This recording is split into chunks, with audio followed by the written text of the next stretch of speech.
Hi, welcome to the next edition of GunnerKing's Court. I've got two guests today.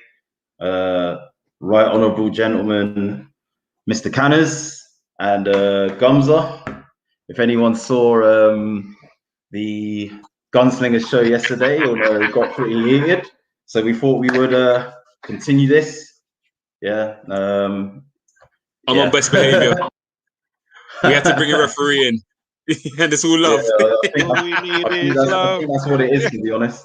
But, yeah, look, it's just getting a bit heated for me. Like, I just think there's some really strange things going on in how we're going about our transfer business.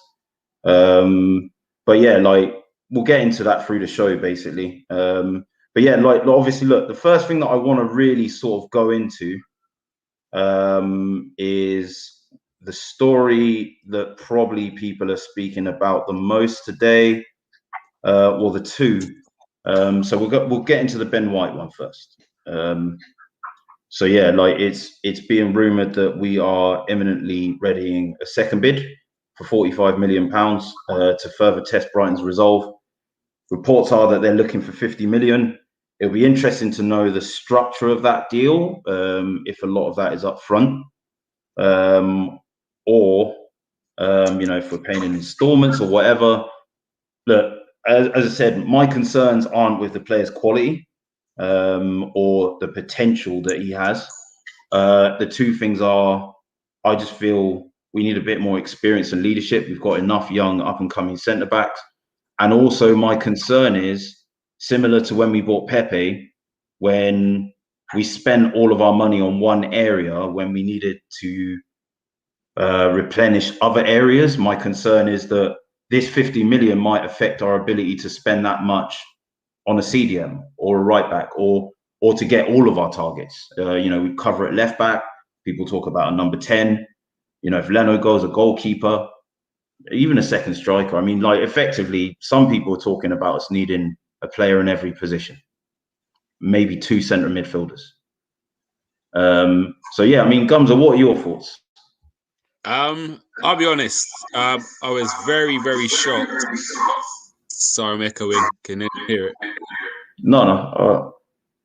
Hold on, let me turn my mic down a bit.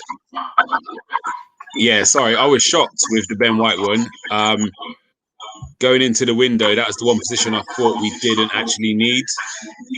I think we was talking to most fans, everyone was kind of thinking right back's important, centre mids, and a cam. They're the most important, a backup for Tierney and maybe a striker.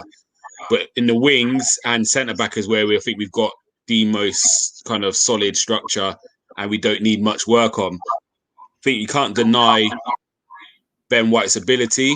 And like you said, Gunnar, we're not disputing his ability. He might make us better, but it's not a problem area. So that was a bit of a shock. But then I've been thinking, so again, I know a lot of us want Basuma. Am I correct in saying Basuma is not in any competitions at the moment? So he's not at the Copa America, he's not in the Euros, obviously. Am I correct in thinking that? He represents Mali. I don't think he's playing in the African Cup of Nations. Yeah, I don't think he's really doing anything. I don't think there's much going on. So where my head is with that is it could be potential that he's on holiday. And why I say that is Ben White is at the Euros. So there is a potential to get a medical done if there's something that needs to be done. If he's on holiday, he might be saying, "Yep, I'm happy to come, but actually it can't be done yet. I'm having my 3-week break." So, and he could be one that comes in at the start of the pre-season. So in my head, I'm thinking we all know what we want, which is Basuma, but actually, is it because maybe he's somewhere? And then I looked at the Leicester situation. So Samari, I'm not sure who he represents, but I'm pretty sure he's not at a tournament. Leicester have been rumoured to have this deal secured before the season ended. That hasn't been signed off. Edouard is meant to have agreed with Leicester and everything's done. It hasn't been signed off. So is it a case where those three kind of players are on holiday somewhere, having their rest? So actually, as much as it's done, it's not signed yet. So when they come back from holiday, it's signatures done, medicals done. Right now, they're a Leicester player or they're an Arsenal player. So I'm thinking, is that the reason why we maybe haven't heard much about the Basuma talk? Or it could be we're not interested in him, but I do think there is definitely interest in him. So it kind of got me thinking of the players we are being linked with. Maybe they're available to get tied up now, hence why we looked at Ben White. I'll touch on the cam a bit later when we go into that. But I think, again, when you look at the money we're looking to spend, the rumours are correct in up to 50 mil for Ben White and maybe potentially 60 for Maddison. I think our war chest is a bit bigger than we're used to. And I think they're playing their hands close to the chest, but I don't think you've got player sales that are going to go in there as well. Yeah, so I think maybe our starting budget is in the 120 region, maybe the 120, and then he's going to rely on the others' sales to then bring in your left back, your right back, and your cam. So we will touch on the cam later anyway. But I think our budget's bigger than we're used to, I think it's reflecting in some of the players we're going for. Again, that's 100 million in 2 players potentially, which is not what we've seen from Arsenal. So yeah, I'm actually, again, when sometimes you take a step back and look, it's actually maybe not as bad as first thought. It's surprising Ben White, because again, I think centre back was an area we wasn't and I don't think any fan was looking at centre backs this window. And I do hear what you say when we went for Pepe and we needed a centre back, and then we ended up getting an £8 million player. Because we've done our budget, you know. Yeah, on Pepe. But what's refreshing is the players we're looking at. Do you know what I mean? We've had a long time of going for them players on the decline, 28 plus, 29, 30 years old. We easily could, last year, if this was last year, it would be talking about Arsenal with Ramos, not Arsenal with Ben White. Do you know what I mean? So that's a good sign. Again, with the midfielder, it'd be more talk about the Ramseys and those guys rather than actually James Maddison, so to me, it's refreshing to actually see that. That's a positive for me. So yeah, that's my thoughts on it. It wasn't what I was expecting, but if we get him and there's a bigger player at hand and we still get the other targets which we're looking at, then I've got no issues with Ben White. I think he's a good player. But it is a bit of a shock to go with a centre-back first when that's the area we've got probably the most players at this moment in time. Well, I think that's what concerns me about the whole thing. It's just going for what you need the least. Yeah. And spending that much money. Do you know what? Is it what we need the least? Listen. Maybe that was a stretch. Maybe that was a stretch. You know, the least. I wouldn't say the least, but I think there are other more mission critical areas than the centre back position. I think what has been, I can't remember who mentioned it, but someone mentioned it, maybe because obviously the way that Arteta plays, who Pep plays, is that, you know, you have elite centre backs. Now, I would say Ben White is coming to that elite kind of, you know, I think he will be an England international, fully fledged in the England international soon enough. And if we can have him with, you know, with Gabriel, who had a solid first season in a new league for him. I think we could have the makings of a great partnership there in the middle. And I think what Arteta wants to do is be able to rely on his 2 centre backs to be solid enough, to get the job done and not have to, how would I say, not rely so much on midfielders to help our defence. Exactly. And our striker. Exactly. Yeah. So, I mean, so here's one thing I've got in my mind. I think the Ben White thing, and I'm probably saying it's going to go. It's transfers nowadays are done a different way, right? Whereas back in the day, it used to be, okay, you agree a fee with the club and then you talk to the player, right? Now it's you talk to the player and then you agree a fee with the club. And I think we've actually agreed stuff right already with Ben White, and it's all about agreeing the fee with Brighton, and then all it then takes is a couple of hours to have a medical. Or he'll do the medical at St George's. So there's no impact to him. The one thing I would kind of disagree slightly with Gumza, I understand, yes, players have their holidays and stuff, but are you telling me, right, if Arsenal come calling for you and tell you that we've agreed a fee with Brighton, we won't need you to do your medical now, will you not cut short your holiday? Yes, if it was No, you can't life and listen. death. Listen, No, I come do agree on, with man. you. You're cutting short your holiday. If you need to get shit done, and they want, Yeah. and they're telling you But that, I think there's time. If it was deadline day and you're saying, Basuma, we need you here, it's that's done. totally different. Whereas I think I if feel, tomorrow I think if tomorrow we said, okay, do you know what, we've agreed to feed this evening with Brighton, and yes, we can wrap this up tomorrow. I'm pretty sure Basuma will be on a plane wherever yeah. he is Uh, to get that wrapped up. I think you're right. He's chilling right now. He's yeah. just trying to probably have downtime. But I honestly think if anything was to be delayed more than ever, it probably would be the Ben White one rather than Basuma. But Yeah. Mr. Silverfox, stop it. Listen, he's head and shoulders above Holding, because he doesn't want Ben White to come in because of Holding. Look at that! Come on, man. Listen, stop. I mean, Just take the rose tinted glasses what off bloody Holding. what I will say, yeah, and Holding's okay. He's not I think a top 6 player. Yeah, I he's not think the answer.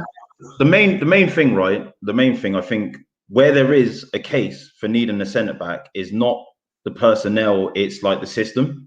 As Ben Canners White was can saying, play. Yeah. you know, like basically David Luiz, you know, is someone that likes to progress the ball forward, that can carry the ball out from defence, and also it's very rare that a defender has those ball playing capabilities, but also can be solid in the air and in the tackle. Usually, as Gumza will tell you from his like coaching experience, you've got like a defender that's a bit more technical, you know, might have a few slights in the physical kind of attributes on the side of like, you know, kind of athleticism, you know, the things like your pace, your recovery pace, you know, you're tackling, you're winning the balls in the air, the interceptions, duels, those things, you know, like, but obviously David Luiz was a decent blend of like the two things, you know, sort of being able to progress the Do you know ball, what?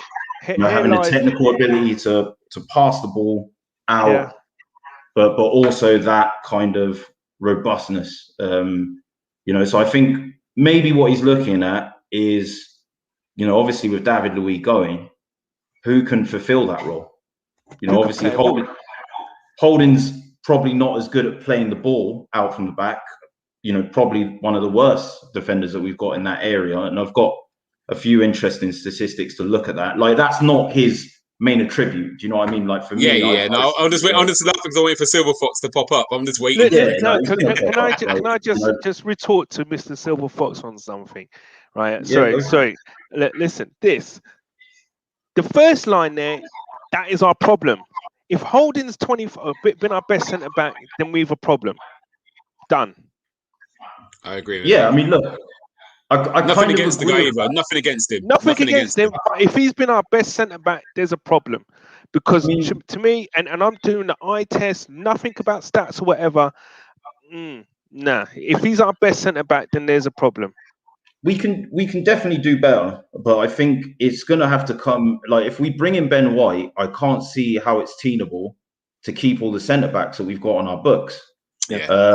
You know, that's for one thing. You know, we've got Saliba there, we've got Holding there, we've got Chambers that can fill in at centre back. Probably is a more natural centre back. Mavropanos. I think he's gone. Gabriel as well. So my question is, Ari. you know, I think Mari as well, who I didn't mention. That's what, 6-7 centre backs. Yeah, You know, Gabriel and Mari will definitely be there. It will you be. can only go with 2-3 maximum if you're playing a back three. So that's what else makes me struggle to understand why we're going for Ben White first, and B, why we're willing to spare that expense to get a centre back. It to me says that he must have in mind to get rid of one. I can't. 100%. I think our right-sided centre back is poor right now. If you name me off the right-sided centre backs that we have, This is Chambers, Saliba as well. Saliba, we don't know about. Centre back, Nice, and they're not good enough. those right sided centre backs are nowhere near good enough.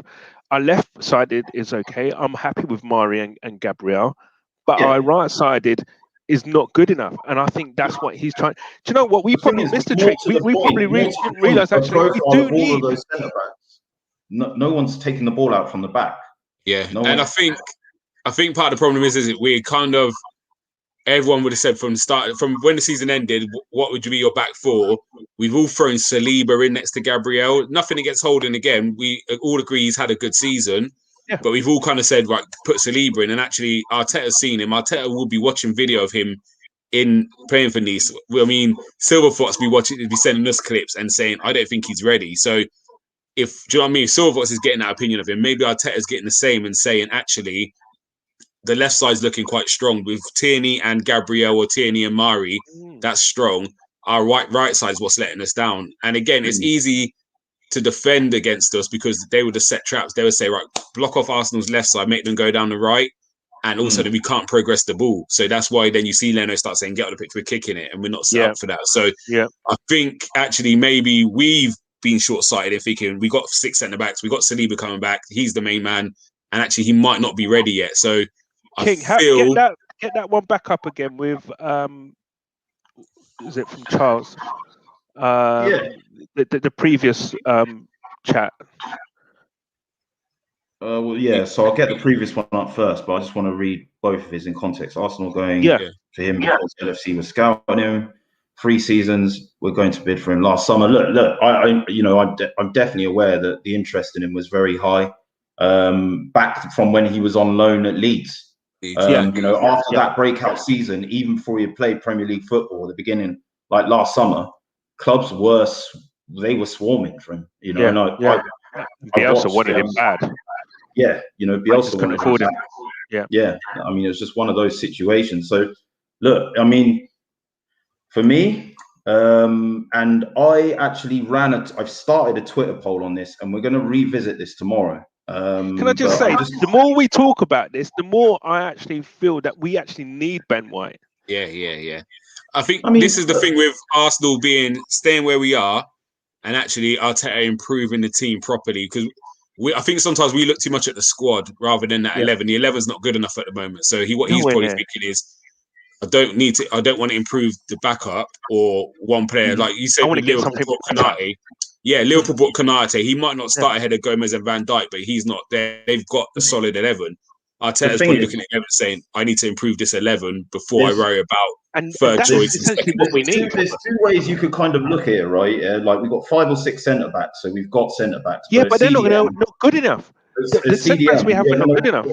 As CDM, Partey is probably, I've spoke to a lot of different fans today: Chelsea fans, Man United fans, Liverpool fans, and I've spoke to most of the top 6 fans, like on my TikTok and my Twitter, and most of them said Partey is the only central midfielder that would walk into their side, and he wouldn't even walk at the moment based on his performances last season.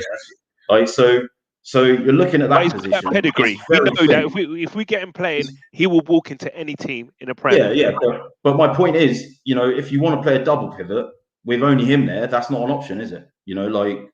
Which in some games we play a 4-2-3-1, right? So you need like another number 6 that can either play when Partey's injured or play next to him when we're playing against a very expansive and strong attacking team. We also would probably need like an 8 who could be like a playmaker or a box-to-box midfielder. I mean, would you have both? So you've got those options as well. So I mean, you're looking at like another 2 centre mids there. Minimum. And like, as I was saying, I did this poll anyway. I just want to just show you guys this quickly, because these are my thoughts, right? In terms of the player profile for the defender, I think it is the sort of profile that we could use in our back line. But looking at the context of the positions that we need to fill as well, and the cost, and a potential danger of this kind of blowing a significant portion on our budget and then putting at a detriment the other areas that we need to strengthen, You know, like this is either all by way conjecture, of though. not being able to get hang on just a second, yeah. Either by way of not being able to get someone in those positions at all, or having to kind of settle for a bit of a downgrade. You know, like in terms of cost, or like looking at someone who's not Premier League proven, because a Premier League proven player, Ben White's only proven himself in one season, and he's costing you 50 million. So remember Roy Keane only proved himself in one season, and then Man United bought him. Listen, the way I see it is that, look, I mean, your polls, dare I say it, a little misleading if you get the terminology up there. Do you know what I mean? It's like He always was like one or the other. Yeah, exactly. No, listen, I'm not saying. Look, I think we need those three positions there are pretty much vital this season. All three of them, I believe, are vital this season. The only position I would probably say that we're pretty much okay on would be the flanks. The two flanks with Saka and Pepe, etc. Martinelli as well. Martin. So I think we're okay.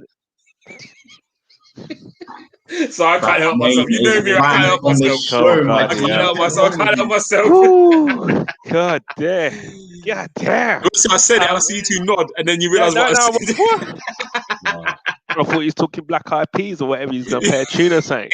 But no, listen. But I think those three.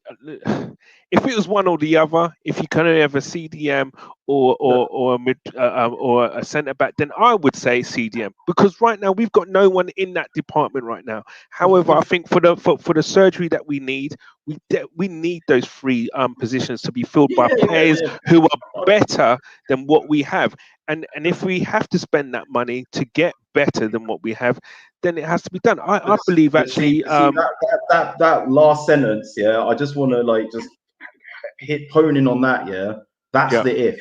And if we go off of the transfer history of Arsenal, I think the biggest window we've done, it's not massive. And I think they're backing him. I think they're backing him. As you said, as Gums has said, if we went with Maddison and Ben White, that's 110 million already gone down the drain. Well, not down the drain, but you get what I mean. That's gone. Yeah. And I think 60 million. I think 60 million is probably quite conservative for someone like Maddison, given that he's coming from a Premier League club. I mean, Maddison might be someone. I think Maddison might be someone who would be a nice to have, but I don't think he's in any way a priority for what we're going for. I think. But then, let's look at it like this. Then, even a Ben White and a Basuma would be 100 million, near enough, 90, 100 million. Because the price has been touted for him is 40. And it's not looking like Brighton are going to sell for less than 50. So the way that I'm looking at it is, are Arsenal going to pull out 40, 50 million pounds per player to fill 5 positions? I can accept that left back, we've got Tierney there who's fit. So we only really need cover, or, maybe a young and up and coming player, which we'll get to later in the show. So maybe that could save you a few shekels, or you get a Bertrand or someone in to stopgap it for a bit. I think that would be sensible. If we wanted to spend the kind of money that we want, I think sometimes you've got to be sensible in some of your transfers, and I think Bertrand might be a sensible 2-3. Can I add in quickly? Silver Fox, you're the man. Can you find that episode before when me and Gunner was going at it, when I said just take Bertrand because it makes sense to balance it? I'm Bertrand as well. You still going at it, man. Clip that for me. Clip it for me. I'm with you. I'm just playing. But yeah, I'm just saying that would have to be a realistic option. Yeah, but do you know what it is? The thing is, wait, let me just get this sentence out. Yeah, if we look at when we did that with Pepe, where we thought, we'll get this player, and then in this position we can just settle for a tier 2 or tier 3 target, and actually it was we needed a tier 1 target in both areas. And now we look at the 2 years that Luis has spent at the club, and we probably regressed. In his first season, we finished 5th. But Bertrand would be first choice. That 8th, so that's my point. I just worry. My concern is, if they go in with that same mindset, I agree with you. Okay, we can spend big on the right players, but then they don't actually identify the right players to spend big on, and then they spend big and they kind of scrape the barrel on the wrong players. will do the same thing all over again. And that's my major concern. I agree with that, but however, I would say the David Luiz one was coming in as first choice, yeah. Whereas Bertrand Darcy was someone who would fill in, and I think that's the difference there. We know Kieran Tierney is of natural choice left back. We didn't have a right-sided centre back, to be honest, and probably David Luiz was probably one of the best players that we had at centre back at the time. So when he come in, so I think that's totally different. I agree with you. We shouldn't be looking at those type of players to be our first choice. But this is why, I kind of I try to strengthen my argument where, if we are in that situation, why aren't we going for what we need first and then seeing what's left for the lesser priorities rather than the other way around? And the thing is as well, if you're looking obviously at Saliba and Mavropanos, a few things about Saliba, for example, he plays as a ball-playing centre-back. He plays in the mould of David Luiz. I'm really disappointed about Saliba because I was so excited when we first, were rumours about us getting him and etc. And we got him because he's supposed to be the next big thing to come out of France. And I just thought for us that was a massive coup. I've just been really disappointed. I'm not sure whether it's the player or whether it's Arteta who just doesn't fancy him. But there must be a player in there somewhere. I just think we're going to have the whole Nabry kind of thing where he's going to go off somewhere. For me, sorry, let me go. Hear this about Saliba quickly, right? Go on. So, first of all, obviously he was shortlisted for Ligue 1, in the group of defenders for the team of the season. He only came in January.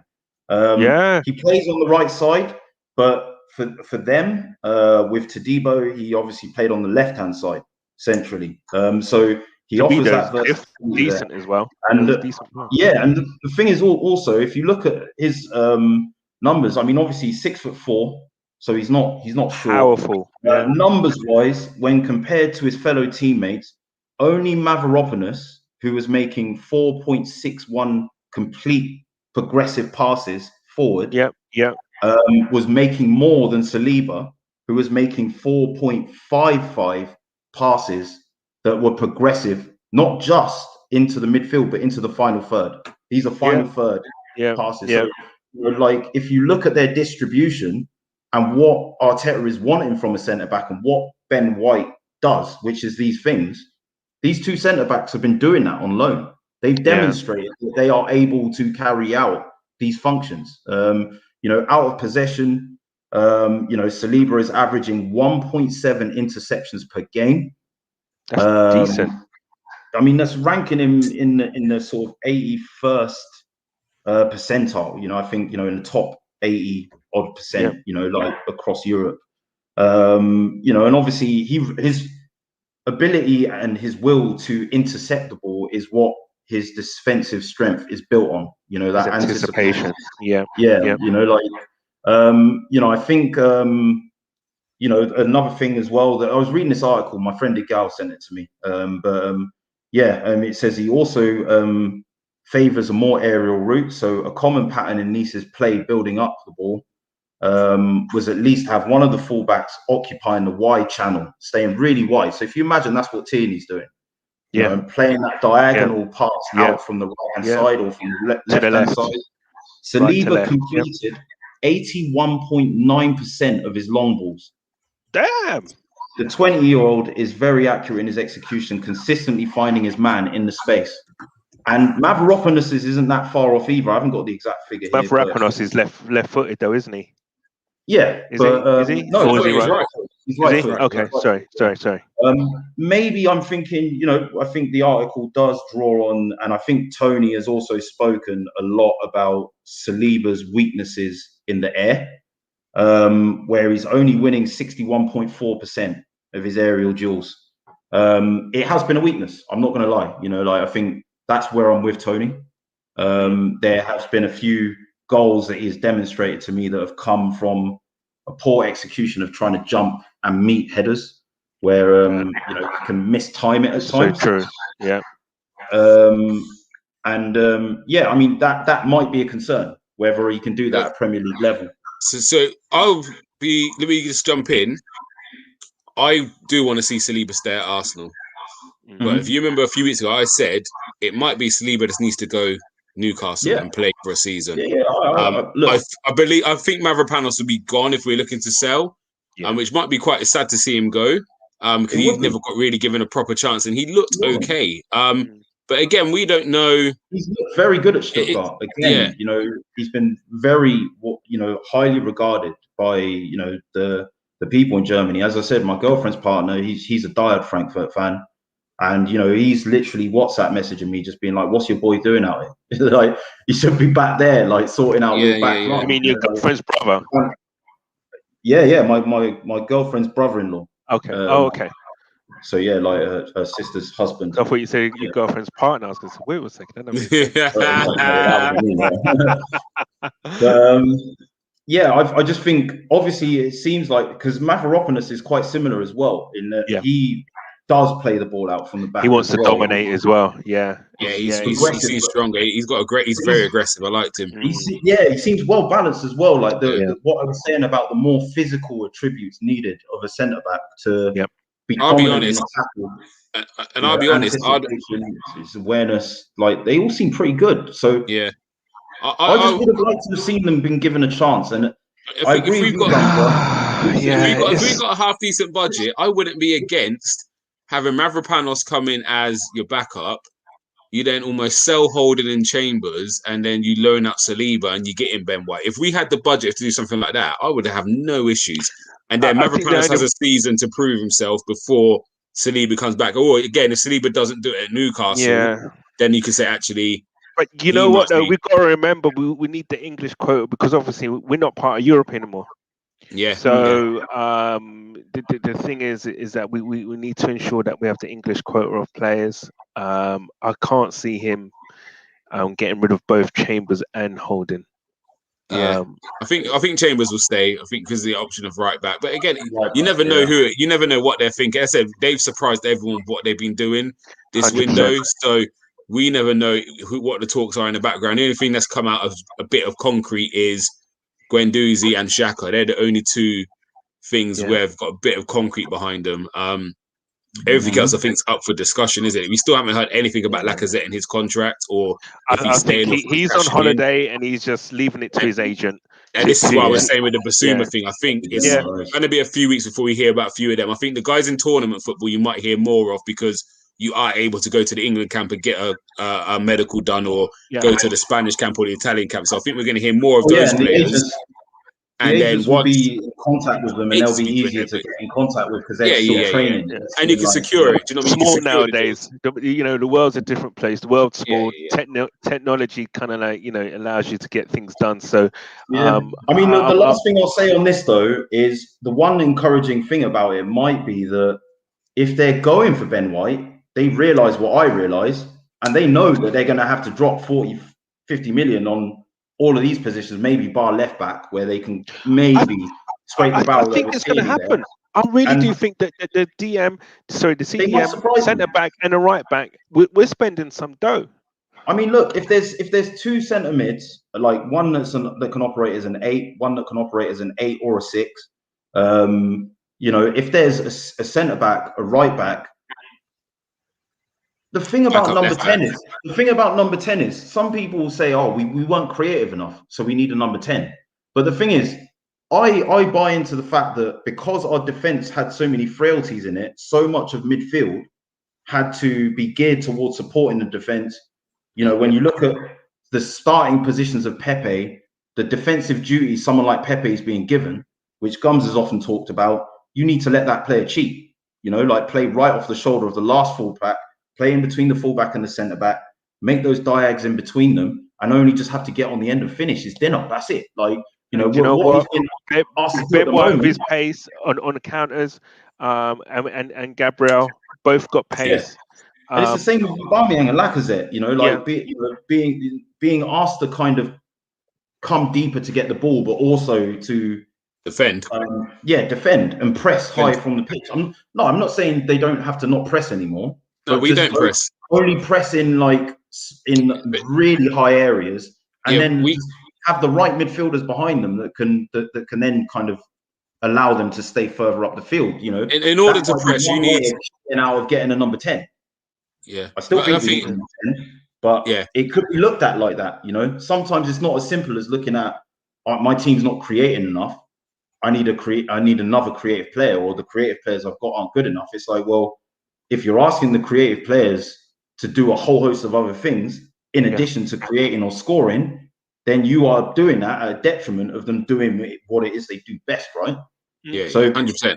And that's where obviously the whole Ozil thing comes out from, isn't it? Because we're asking Ozil to do more than what he's in there to do. He just wants to play in the pocket, get on the ball and create. And we're saying track that run, press that, do this. But again, that becomes the frailty of what's behind them, because if you had two powerhouses like we used to with Vieira and Petit, you can allow Bergkamp to float around. Do you know what I mean? So if you had Basuma and Partey, where you know they can get around the pitch, and this has always been my issues with Xhaka, it's like he's very good in the zone, but he's very limited in, do you know what I mean, what else we can do with him. So we always have to sit into a base. Teams would not be able to counter against us because the pace we would have. Pace and power, yeah. You know what I'm saying? No team could counter us. You know, with Vieira and Gilberto in the middle, no team could counter us. Obviously, we have Touré and Campbell at the back, and if we get that core, basically, we have pace. Tierney's got pace. Bellerin used to have pace, but obviously we're getting rid of him. And I'm sure, do you know what I mean? That will allow us to have that bit more attack and freedom. Yeah, knowing that we can go forward, and if the moves do break we haven't got down, to worry about back there. Yeah. Exactly, it's covered. The thing is, as well, if you look at like one of the common misconceptions about Vieira is that he was a CDM. I mean, no. I would say Petit and Gilberto were the more holders. He used to. So and again, he helps with the press, doesn't it? Like Xhaka's not giving you that. You know, like Partey can give you that, but the problem is Xhaka can't sit behind him because of he gets exposed. Limitations that you're speaking about in terms of mobility, his ability to win tackles cleanly without giving away fouls and conceding territory or whatever. So that means the Partey has to sit behind Xhaka, but Xhaka's not. You can't press. But do you remember? Do you know sometimes we watch El Nene? His ability to get from one box to the other is very limited unless he plays higher up. But if you play him higher up, then he leaves Partey exposed. So he has to stay very close to Partey, which then, so we're trying to make passes forward from. But even if you play Xhaka higher up, he's so bad anyway. He can't create anything anyway. But whereas Basuma or Lokonga, you've got someone that can break into the opposition's half with the ball after winning it back and disturb them. If these Partey and Basuma or Partey and Lokonga or whoever can operate a one go, one stay system where it's like push pull, where it's basically they got a free roam between the two of them. Like, right, if you break into the box, then you got to stay, and vice versa. And their ability to pass the ball as well as kind of drive into the final third.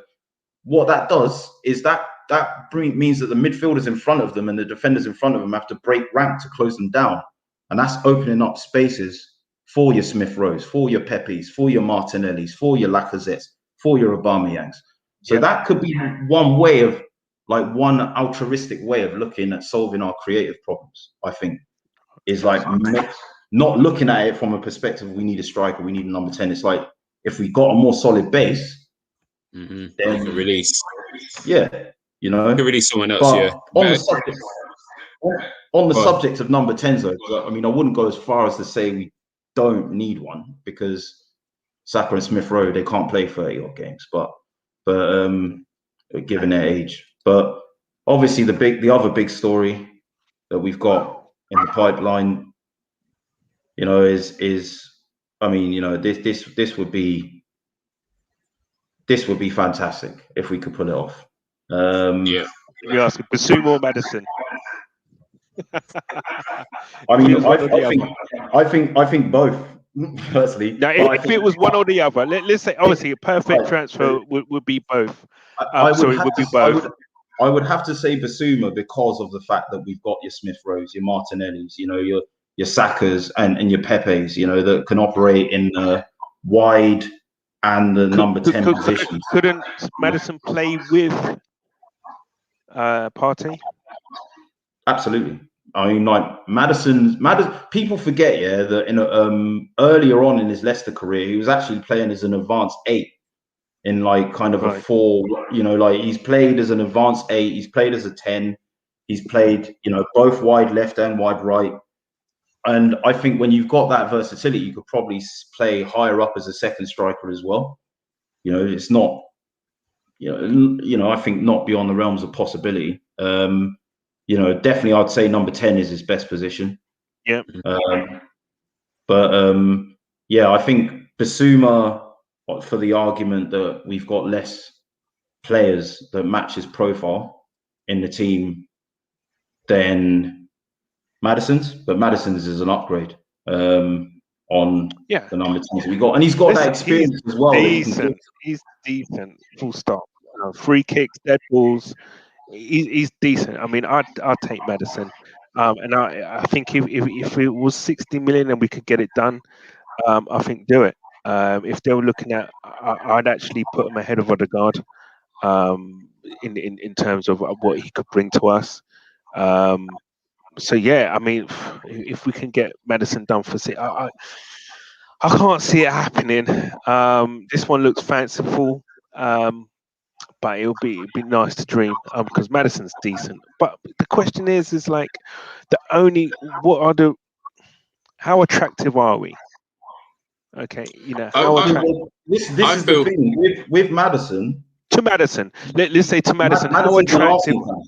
He's an Arsenal fan. Okay. So in terms of like the attraction, that makes a difference. It does make a difference. I should have dug the tweets up when Jack Wilshere scored in one of the derby games, and he tweeted and he just ripped into Gareth Bale. No way. And if you've seen in one of the Leicester games where he scored against Spurs, the way he celebrated, I'm gonna think it was hella extra. The way that only an Arsenal fan would celebrate in scoring against the Tottenham team. So, well, do you know what then? I mean, listen, I think that is serious, because obviously it's like, if we're competitive, if we can be competitive, if Arteta can sell the project, the process, or whatever, then why wouldn't he come? But I'll be honest. I look at one hard sell, boy. But we say that. But if we go down the line of what we consider difficult things to get done, and we've got done, so I always go back to the Gabriel. Obviously, Napoli, he was odds on to go there. We stole in. Then Man United came, tried to nick him, and we held on and got him over the line. Aubameyang, I'll be honest, I thought he was gone at one stage last year, and we've managed to secure him. Do you know what I mean? So something in that conversation made him stay. Yeah, no, but to be fair, he signed. But you think of where we were when he really renewed his contract.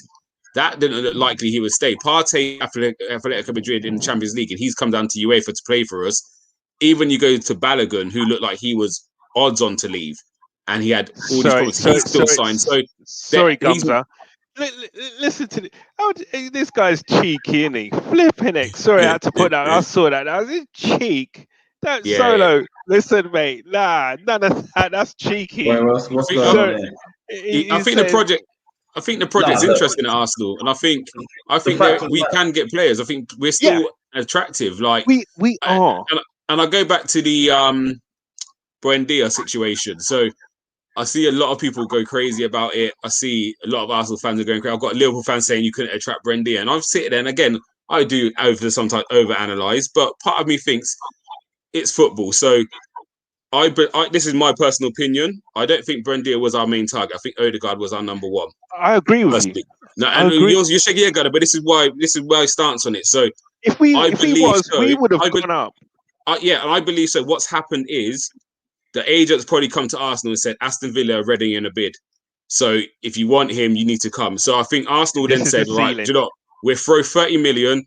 It's take it or leave it. Once Villa turned around and said no, it's like we're not going no higher, because it happened too quick for Villa to come in half a day, the same day we Villa bid, and then Villa went up 2 days later. Like I feel there was a conversation to say Villa are coming. All right, let's throw 30. If we nick him, we nick him. If not, we want Odegaard first, and then we want potentially Maddison, whoever else is on their list. So I think that was just not a panic bid, but it was almost a Villa had jumped the gun. So let's throw something out there, see what happens. If it doesn't land, then The thing is, that might be another reason why we've got more money than what we think. Like, let's look at Leicester, right? Their business model, if you look consistently since they've won the league, even before that, when they broke, when they got into the Premiership since, every season they've sold one big player, and their owner, Vishai, before he passed away, he said that is our operating model. We sell one big player, and then we reinvest those funds, in different areas, the scouting network to bring in younger, like sort of models. What they do is they fill the gaps of 2 or 3 different areas of the sale of one player. So, like when they got rid of Maguire, obviously, the players that they brought in were your Tielemans, you've got Justin, you've got Pereira, Sionku came in. But the thing is, though, what player would we sell for that kind of money? Sionku, they used 30 million of the Maguire money to buy him. And we were looking at him as well. And then Fofana come in after that as well. So and now realistically, you're looking at, the value of those guys is probably 50, 60 million a piece, right? Yeah, they got 120 and 2 centre backs easily. It's that belt that they churn continuously, and until that's how they're building their bricks, their foundation. That's how. But the thing is, though, we don't want to sell our best players. If we sell our best players and then someone comes up, well, we're selling him so we can fill 2-3 areas. We wouldn't have that. If someone coming with an £80 million bid for Saka, I'll be astonished and dismayed if we accept that. That would then show us what the club we are. Then we will be a selling club. And where Leicester are finishing consistently in the league is giving them the license to sell that. Like when they say trust the process, you can see the process has worked for them. They came up from the lower divisions. They've won the league, and since then it's not like they haven't continued to challenge for at least top 4. I think they've been desperately unlucky in the last 2 seasons towards the end of the season. I think there's something there. Maddison's been injured. You saw injury. They've had a lot of injuries towards the back end, the business end of the season, which has affected them. But the model's worked in the sense of they sell a player, a marquee player, and then they reinvest it and they actually come back stronger. I mean, you can't really argue against them looking stronger since they've sold Maguire. Yeah, I do. Someone sent me a picture the other day. That money wisely, but because with Arsenal, because of where we are, there isn't that trust in the ability to do that because we haven't earned. But who would you sell? Who would you sell to generate that kind of funds? Well, I wasn't talking about selling Arsenal players. What I was talking about is Leicester haven't sold a big player. So you think Maddison could be that player to go? Right. Gotcha. Yeah. I mean, because. But I do think consistently every season. Who was it last season? Who did they sell last season? There was definitely someone. I need to look into it. There was definitely someone, but again, we've got. So I think Arsenal as fans, we've got to accept that. You know what? We are going to have to lose 1 or 2 of our players along the line because I don't think this year we might get Kroenkes might put their hand in the pocket, but they're not doing that for the next 2-3 seasons. So they might give us the head start to say, right, we tried this model, it hasn't worked. We're going to boost you financially this year. But after that, actually, you have got to then go and, do you know what I mean, get your money elsewhere. So you might have to look at either one of Saliba, Martinelli, hopefully not Smith or Saka. Do you know what I mean? But we'll get to that day where one of them will have to leave and we have to take that 80 to 100 mil, whatever we get, and then reinvest. And again, it's not what you want to see. But at the same time, we've seen some big players leave this club, and it wasn't done right. You look at hold on, Gadav. You look at again, Henry didn't go for what Henry was worth. Vieira didn't go. Vieira didn't go for what he was worth. Fabregas didn't. Alexis didn't. Ozil didn't. Wiltshire didn't. Ramsey didn't. So we try to hold on to these players for too long sometimes, and it's end up biting us in the backside. So when the player's hot, sometimes you might have to cash in on them. It's not going to be the popular opinion. But take the 120, like what Leicester do. Leicester fans weren't happy when they sold Maguire. But obviously, now you look where they are, it made sense. When I brought that up, it was to be clear, like just to clear. Yeah, I know you said it. We could get Maddison. I get that, but they will make a marquee sell because that's what they do most seasons, and then they'll reinvest that wisely. In terms of looking at that model, yeah, they're like Leicester fans don't moan about that. You don't hear them going up in arms when they were selling Maguire because they've seen the demonstrated process working. Yeah. Okay, we take that money, we reinvest. The reason why I'm saying that can't work at Arsenal at the moment is because we haven't garnered that trust in this process, in being able to do that. You know, at the moment where we are, we finished 8th in the 2 consecutive seasons. How can you countenance then selling your best player when with your best player you finished 8th? Do you see what I mean? Yeah, no, I hear that. No, I do hear that. I do hear that. Do we agree then that this?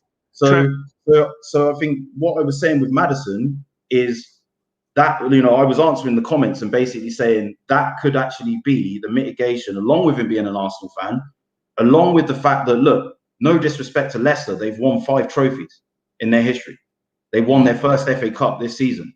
You know, also money talks as well, isn't it? The contract Arsenal will throw at him, Leicester can't match that. So the thing is, like a sleeping giant like Arsenal is still a far bigger club than Leicester, in spite of them competing and finishing above us a season 2 here or there. And that's why when you look at what Gumza was saying about a Partey coming from an Atletico Madrid, okay, they're doing bits in the Spanish league, but we're still as big, if not a bigger club than them. You know, when you go to Aubameyang at Dortmund, you know, they were always competing for the league titles, but to come to England and compete in the top 4 with Arsenal. What I think's bigger than actually the club right now, I think it's the project. I think we've been bigger than a lot of clubs, and players walk out the door. When Man City weren't a big club, Clichy, Sagna, Nasri, Adebayor all left to go there because the project was correct. So I feel whatever the project is, we're not privy to, but whatever Arteta's telling these guys, it seems to be working because they're actually leaving bigger clubs that are in a higher position at the moment. They're leaving there and coming to Arsenal. So, as I said, I think all this talk of big club, fair enough, whatever it is, but actually it's the project. We could be a big club. Again, I'm looking at Tottenham, who there's managers who are not in a job going for meetings at Tottenham and turning around and saying, I'm not coming over here. So actually, it's not a problem getting their men to the table, but actually getting their men to sign a contract with Tottenham seems to be a big sticking point in the moment because the project isn't correct for them. So who's it? Conte, who left Inter?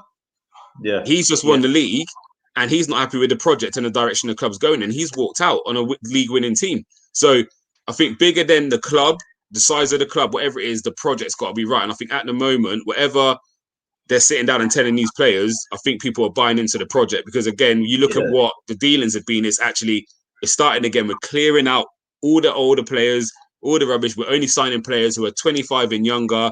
These are the players you're going to be playing with next season. Yes, this year it might look bad. So for Partey coming in last year, we're just sustaining. But next year, I'm bringing you a partner like whoever it is. I'm going to bring you a 10. This is what it's going to look like. And they're buying into the project rather than actually buying into Arsenal Football Club.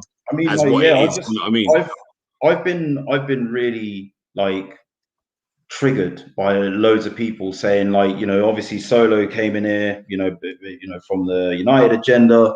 You know, I'm going to bring that comment up again, you know, this one here, you know, about the Maddison being too good for Arsenal, right? Joe, this is what this 5 or 10 minutes that we've just been talking about, I've been trying to clear up, right? Is that, you know, Leicester, like the ceiling for them is going to be if we can get top 4, great. You know, like if we can have a season where we can go at the league, you know, then obviously great. But there's always going to be a level of investment that they're going to do. And also, as I said, they're consistently selling their best players and reinvesting it. You know, I mean, the undertaking at Arsenal is going to be, you know, huge. You know, and obviously the history and the record that we have of being successful and then maybe falling off a bit, but then coming back, we've demonstrated that, you know, like over time. So, you know, I think I don't really want to look too much into the past because these lines, like I'm like, look, you need to like look at the bigger picture of things. Yeah, like, you know, Arsenal is a bigger club than Leicester. You know, like I'm not trying to disrespect Leicester. No, there's no debate in that. 48 trophies in our history. They've got 5. I don't want to look into the past, Gunner, because what I'll look at is, yes, Arsenal bigger than Leicester. Arsenal have always been bigger than Leicester for as long as I've been alive. But there was a point where Arsenal tried to buy Jamie Vardy from Leicester, and he turned us down because the project was not correct. He's taken one look and said, I'm not coming across there. That's what I said. So it doesn't matter about our history. Our history helps, but actually, Maddison might be a bit different because he's an Arsenal fan, but if you're not an Arsenal fan and you're coming and you're saying, so for instance, we take Gabriel. Gabriel's gone to Napoli. He's heard what they had to say. He's heard what Arteta's had to say, and he's heard what Ole Gunnar Solskjaer's had to say. And he's turned around and said, actually, the club for me is Arsenal. So it's not probably on the past. It's probably more about the future. The pathway to the first team, isn't it, as well? A bit of that, but it's also about what you're selling, isn't it? You're selling. You could go to Man United and he says, you're playing next to here, but he might. Do you know what I mean? The feeling he's getting from Solskjaer might be actually he's not going to progress me. He's not going to improve me as a player, or he's not going to bring the right player support. Again, Van Persie's letter was very factual when he said, I went in for that meeting. I've given ideas what I think make us better, and actually the board have got their hands behind their back and say we're not doing that.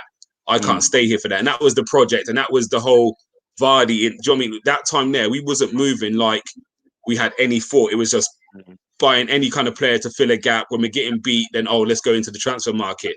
What I keep saying is, yes, we've done things badly for years. I'll be real. 10, 15 years, we've been horrendous.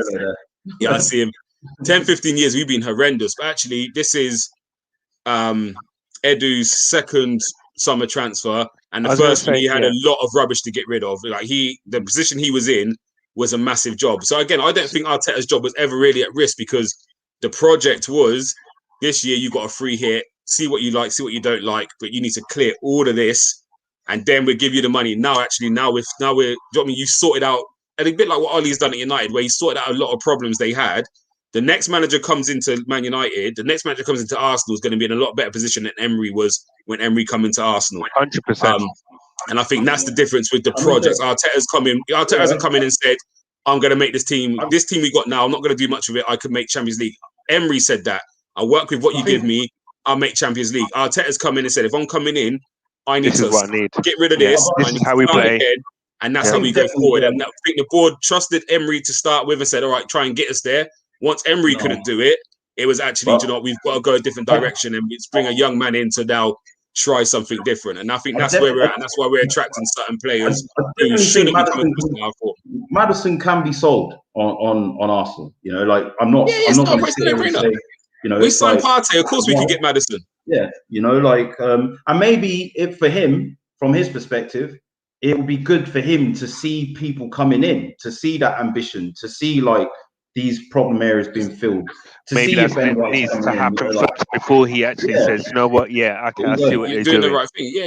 You know like, moving on, just these two stories I want to touch on quickly. We're a bit pressed for time. Obviously, I've been seeing this today. Trabzon. I can never say this team's name, man. Trabzonspor. Yeah, Trabzonspor. You know, it's looking like they're stepping up their interest in Kolasinac. You know, he had a good time here. Anything we get from him will be a bonus. If we can get 6 to 10 mil for him and William, well, them boys have done well. And I think he's enough. When if it meant we just terminate his contract and let him walk out the door on a free, I think he'd be one that he'd get that treatment. Yeah, 110k comes in handy. Yeah, and I think, you know, sort of that kind of ties in with AFC Bell ran this story. Much to my delight, Gumza. I'm all for this. To me, this makes sense. Looking like the Bertram thing is dying a death. Yeah. I think with the Bertram thing, do you know what? If we were named with 15 billion players and then we got Bertrand, I wouldn't be happy. But do you know, if we secured Basuma, Maddison, Ben White, a top right back, and then we took him, I wouldn't complain at that. I'll take the hit on him if it meant we strengthen our position with great players. It is what it is, because he's only there to play a certain amount of games. Obviously, Tierney does get injured more than we hope, but actually playing once a week might help his recovery and actually give him rest when he needs them. But again, I do agree with you, Gunnar. If we can go and get that, is it Doig from Hibs or a younger version, then actually, go and do that. Like, because of what we're looking to do, actually, don't even waste your time with Bertrand. Go and get the younger player. And if he's not up to standard, then so be it. So be it. And if push comes to shove, we put Saka back there. I think if we get someone in of his caliber to fill in now and then for Tierney, I think it's a good move. But as Gums has said, we have to make sure that we secure the priority positions first off, and then that be okay. This is our last bit of business. Someone to to aid Tierney. Look, he's decent enough. He's got Premiership. He can get up and down, and he's solid enough in a tackle. I think he's a decent player. He's got a decent left foot. But right, he can't be something. He can't be a main bit of business for us. This is something which is not even a cherry on top of the icing on the cake, but maybe like a sprinkling on top of the cake. Really, that's the kind of signing he would be. But the main ingredients has to be Basuma, maybe this kid also Lukonga, and obviously a solid right back. I know that there's a right back from Porto we're looking at. We're looking at Chelik from. He had a bad one yesterday. Jesus, leave him there. We are. There was the guy that was playing for Denmark today. What's his name? A right back, or was it Belgium? No, there's another guy. Mounier. Yeah, Mounier. We're looking at him. Oh, him again. We was linked with him last year, wasn't we? We were linked with him last year, basically. Yeah, so that started to resurface. For me, I think it's about Baku on the left back thing. Thinking about Bertrand, I guess one positive would be of the experience he could give to Tierney. Yeah. Maybe that wouldn't be such a bad thing. But I just think, I still think, the direction that Gums has described that the club's going with, youth, like why solve that problem for 1 year or two when you could find an affordable option who can. I think the only way you bring Bertrand in is if that Joel Lopez who's in the academy, or there's another left back in the academy who might not be ready yet, but who is looking like they're a real player. Then you might say, do you know what? Just leave Bertrand in there for a year or two, and then this boy will be ready, and he then gets promoted through. If it's long-term replacement, then you got to go young, haven't you? Like what you were saying. I think the right back. Look, what's his name? It's Jesus Corona. He's at Porto. Okay. Yeah. Okay. Yeah, I think there's one of the positions. I think there's players out there for us. I think right back we'll be able to find a decent, steady right back. I reckon, or under the radar. I think next week what I'm going to do is I'm probably going to take each day of the week and isolate the day for specific position areas and look at all the links. Like say Monday, all right backs. Tuesday, all centre backs. Wednesday, all what centre happened on Wednesday? Ben White will come. Ben White's story will kind of heat up. I actually think what we on Thursday. We're on Thursday. I reckon Thursday, by the end of the week we should know a lot more what's happening with that. I really do. Do you know one thing I will say though? If this Ben White thing doesn't happen and we then don't get a centre back, I'll be really confused, because then why is this? Do you know what I mean? Why have you targeted when you obviously feel you need one? Then you need to go and get one. Like you now made it. Again, we wasn't questioning it, but now I'm questioning: do we need a centre back? So actually, now you need to go and get me one of that high level. Do you know what I mean? There's another guy in Germany. What's his name? Begins with a T. Jonathan Tah. No, not Tah. What team? Is he in the German national team, or is it Wolfsburg? No, because he's African, I think. Okay. Todd Zoba, I think it is. Okay. Okay. Yeah, like that we're looking at. I mean, yeah, we'll get into that like later. I mean, I think we're coming close to wrapping things up here. I think that was all the stories that we've gone over for today. So look, guys, it's been good to have you on the show. It's looking a bit more. It's looking encouraging, but it isn't at the same time, because I still maintain. I think we're coming sideways at the problem. Do you know what I mean? Like, I think we got bigger, more important areas that need filling in the centre back. But okay, we're going in for the centre back. But I think there's a lot of work going on. A lot of work going on, not just buying, selling players as well. So I think that the team's going to be pretty much spread thin in terms of resources. because it's like how can you be trying to negotiate with this team to sell a certain player and then try and negotiate with another team to buy a certain player, etc., etc. So it's all about priorities, really. And the question is, what are our priorities right now? And I think now our priorities is getting rid of the Deadwood, and then then buying the players that we need as soon as possible. Sorry, there was a comment in there. Just quickly, there was a comment in earlier about the Ben White thing, saying, "Hold on, guys. Sorry." There was a comment saying that they think Ollie and someone's looking at Ben White. So do you think this is a tactic of actually, if he plays a game or 2 games and people think he's ready, people might jump at him. So let's get this one over the line first. Do you know what? We've made a bid. We've made a bid, right? And to me, that I'm assuming he's agreed to come to us. Yeah, I think he's agreed to terms. Yeah, I've got no doubt. Because transfers are done differently now. It's easier to agree personal terms with a player than it is now to agree a fee with the club. I just hope that, as Canna said earlier in the show, you know, because my poll does put it as an either-or situation.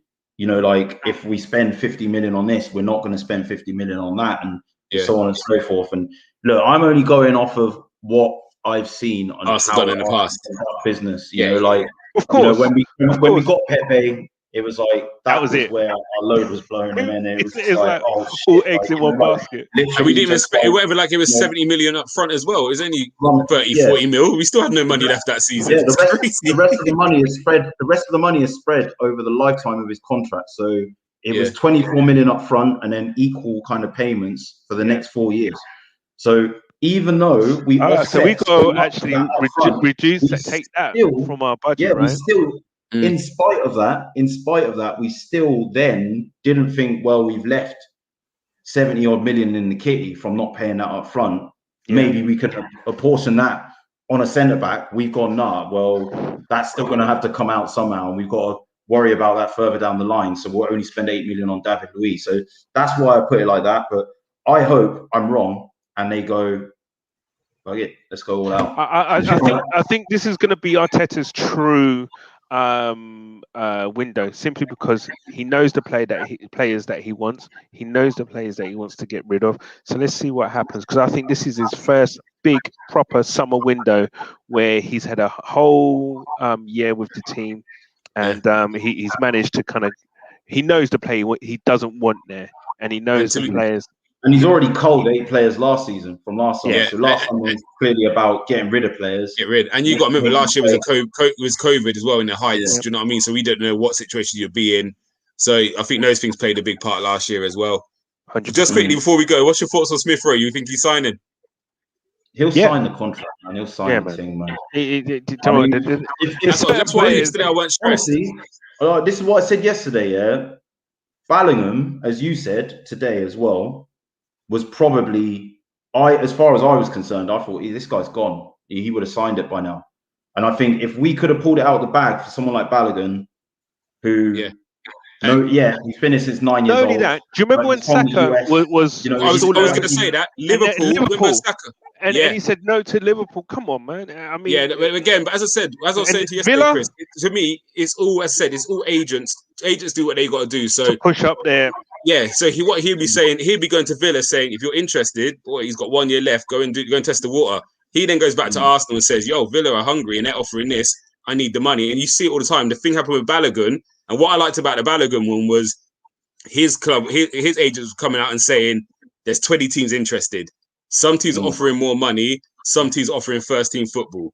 But if you remember, the link then came out afterwards saying Balogun wants 110k a week. And what it was, that I think came from Arsenal to say to the fans, calm him down, because the fans want Arsenal's case. How can you let this kid leave? You've got to give him what he wants. Then everyone heard 110 and said, well, all right, we'll give he him don't deserve 100. Just so you're aware of what he wants. He can walk. So it put the power back in Arsenal's court. So again, these little links and stories are there. So just that's an agent's job, isn't it? It's to get the money for their players. I get that, but the thing is, like, there's only so much that an agent can go rogue against the interests, or not go rogue, but I mean act. No, there's a famous case. The point I'm trying to say is Smith Rowe isn't like a Balogun. You know, like, born here, bred here. You know, Arsenal supporter. Obviously, in the academy at an earlier age. You know, like his loyalty compared to Balogun's is not the same. You know, like it's the same. I with agree with that. It's the same with Maitland Niles, all these guys, because they all came up together at the same time. They all 100%. But if we go back to last year, so the thing is, like, if you look at the status in a youth team, like when you've got your Balogun's and all those coming from, because our youth team, we had that Zenalim guy that was from the US. He's got Somalian roots. You got kids coming from all over the world. But then the core ones in the youth group are the ones that are actually from the manor, from the ends. You know what I mean? It's like, so they come in and it's like, yo, go. But just quickly, Gunner, just quickly. I do agree with that. They got that kind of elevated status within the youth. I agree with that. But it's the same as Gunner. One sec. It's the same as Saka last year. Remember Saka last year got linked with Liverpool. He didn't come out and say a word. He didn't turn around and say, I'm staying at Arsenal. He didn't say a word. All Smith Rowe's agent would be saying is, don't say nothing. I'll deal with it. The famous case I'll go back to, where too much did come out, was Wayne Rooney. He didn't say nothing because his agent said too much, and when he was talking with Man City, and Rooney had to come out and apologise. And then look at a Pogba, where it was the agent and the player. But again, when a player is so on it, a player will engage with it. 100%. So that's what I'm saying. I got no doubt. It's all a game. It's all a game at the end of the day. It's all chess. It's all chess. And look, at the end of the day, the agent is working on the player's behalf to drive up as much possible, money possible. I don't think it's just that. Exactly. With Smith Rowe, I think it's more about the project and feeling like Arsenal are going forward. I think he's signing. I think he's signing. None of that. It's not none of that. We say that. But again, I've got something here, right? And I think I'm going to say it live in here. I think that's much more important to him than a lucrative contract. You get what I mean? I do know a player agent, and he's from one of the big firms, and I'm going to try and get him on us. I would love that. I would love that. I mean, we're talking about he was like a lot of the Everton players' agents. He was Joe Hart's agent. I actually, back in 2014, went to Brazil with him with the World Cup. I met some crazy people. But great guy. He's a Scouse. I'm gonna work on that one, and if we can get him on. Let him put some bits to bed. Listen, he will tell you the ins and outs of a deal and what happens. If I can get him, it's going to be a long shot. If I can get him on, it would be amazing. You have to mute us. You have to mute us too. All right. We'll type comments and we'll be in the comment section. We won't say nothing. All I say is Google Peter McIntosh agent. And then just have a Google on him, and then we'll chat offline. But great guy, absolute great guy. And I look forward to it. Yeah, I mean that could be interesting. But guys, it's been a great show. Yeah, I think we've going to get to the Euros as well. It's been good to have you both on. We enjoyed it. Absolutely. I will chat to you guys soon. Love. Excellent. Love. Peace. We are Arsenal. When we wanna. We are Arsenal. When we wanna. We love Arsenal. You done?